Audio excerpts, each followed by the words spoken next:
حضرت سلطان محمود غزنوی کا دربار لگا ہوا تھا۔ دربار میں ہزاروں افراد شریک تھے، جن میں اولیاء، قطب اور ابدال بھی موجود تھے۔ سلطان محمود غزنوی نے سب کو مخاطب کر کے کہا کہ کیا کوئی شخص مجھے حضرت خضر علیہ السلام کی زیارت کرا سکتا ہے؟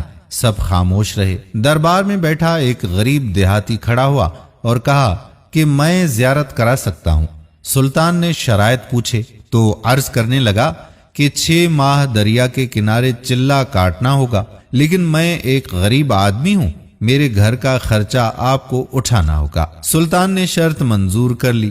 اس شخص کو چلہ کاٹنے کے لیے بھیج دیا گیا اور گھر کا خرچہ بادشاہ کے ذمہ ہو گیا۔ 6 ماہ گزرنے کے بعد سلطان نے اس شخص کو دربار میں حاضر کیا اور پوچھا تو دیہاتی کہنے لگا کہ حضور، کچھ وظائف الٹے ہو گئے ہیں، لہذا 6 ماہ مزید لگیں گے۔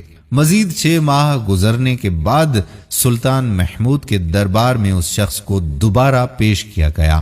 بادشاہ نے پوچھا کہ میرے کام کا کیا ہوا؟ یہ بات سن کر دیہاتی کہنے لگا کہ بادشاہ سلامت، کہاں میں گنہگار اور کہاں حضرت خضر علیہ السلام؟ میں نے آپ سے جھوٹ بولا، میرے گھر کا خرچہ پورا نہیں ہو رہا تھا، بچے بھوک سے مر رہے تھے، اسی لیے ایسا کرنے پر مجبور ہوا۔ سلطان محمود غزنوی نے اپنے ایک وزیر کو کھڑا کیا اور پوچھا کہ اس شخص کی کیا سزا ہے؟ وزیر نے کہا کہ اس شخص نے بادشاہ کے ساتھ جھوٹ بولا ہے، لہذا اس کا گلا کاٹ دیا جائے۔ دربار میں ایک نورانی چہرے والے بزرگ بھی تشریف فرما تھے۔ کہنے لگے، بادشاہ سلامت، اس وزیر نے بالکل ٹھیک کہا ہے۔ بادشاہ نے دوسرے وزیر سے پوچھا کہ بتاؤ اس کا کیا کرنا چاہیے؟ کہا، اس شخص نے بادشاہ کے ساتھ فراڈ کیا ہے، لہذا اس کا گلا نہ کاٹا جائے بلکہ اسے کتوں کے آگے ڈالا جائے تاکہ یہ ذلیل ہو کر مرے۔ اسے مرنے میں کچھ وقت تو لگے۔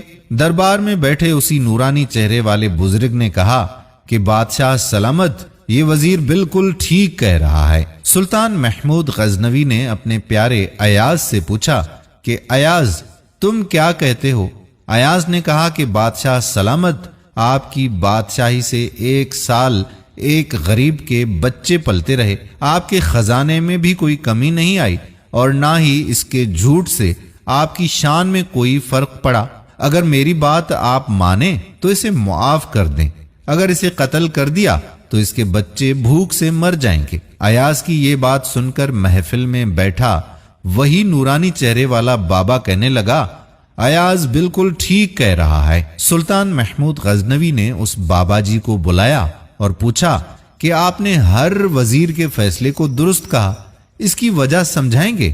بابا جی کہنے لگے، بادشاہ سلامت، پہلے نمبر پر جس وزیر نے کہا کہ اس کا گلا کاٹا جائے وہ قوم کا قصائی ہے، اور قصائی کا کام ہے گلے کاٹنا۔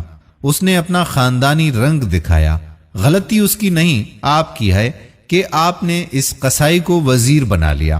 دوسرا جس نے کہا کہ اسے کتوں کے آگے ڈالا جائے، اس وزیر کا والد بادشاہوں کے کتے نہلایا کرتا تھا، کتوں سے شکار کھیلتا تھا، اس کا کام ہی کتوں کا شکار ہے، تو اس نے اپنے خاندان کا تعارف کرایا۔ آپ کی غلطی یہ ہے کہ ایسے شخص کو وزارت دی۔ جہاں ایسے لوگ وزیر ہوں گے وہاں لوگوں نے بھوک سے ہی مرنا ہے۔ اور تیسرا، ایاز نے جو فیصلہ کیا تو سلطان محمود سنو، ایاز سید زادہ ہے۔ سید کی شان یہ ہے کہ سید اپنا سارا خاندان کربلا میں ذبح کرا دیتا ہے مگر بدلہ لینے کا کبھی نہیں سوچتا۔ سلطان محمود غزنوی اپنی کرسی سے کھڑا ہو جاتا ہے اور ایاز کو مخاطب کر کے کہتا ہے کہ ایاز، تم نے آج تک مجھے کیوں نہیں بتایا کہ تم سید ہو؟ ایاز کہتا ہے کہ آج تک کسی کو اس بات کا علم نہ تھا کہ ایاز سید ہے، لیکن آج بابا جی نے میرا راز کھولا، آج میں بھی ایک راز کھول دیتا ہوں۔ اے بادشاہ سلامت، یہ بابا کوئی عام ہستی نہیں بلکہ حضرت خضر علیہ السلام ہے۔